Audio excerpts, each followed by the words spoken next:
Jessica Buitenhuis voor Roerden. Dus plantage Rensje Roelofs. Lisa Merkse voor Nederland.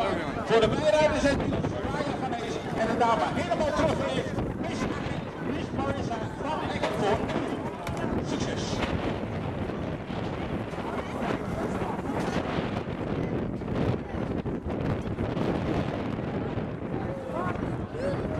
Als je geen bandje laat, dan gaat er gebeuren met mensen. Wat gaat er gebeuren met Van Hees? Wat gaat er gebeuren met Rensje Roelofs? Of wie weet wie is Van Eck, de dame die helemaal terug is van weg geweest na jaren ergens anders dienst hebben gezocht in een blauw pakje aan. Maar het is Mepsje die hier aan de leiding gaat met Rensje Roelofs aan de buitenkant. De nieuwkomer, de rookie, de runner, uit Cassie, uit de kijken, uit Zevenhuizen. En kijk eens even aan, die komt al heel dicht bij de gaan. En wat gaat er gebeuren? Gaat naar Zevenhuizen met Rensje Roelofs hier een keurige overwinning scoren. Of Liesje Mepsje, die heeft natuurlijk heel veel gefietst. En Rensje die heeft nog wat over. Daar gaat een overwinning aankomen voor de Spartanen. Met Rensje Roelofs. Want Liesje Mepsje gaat dat gaatje niet meer dicht.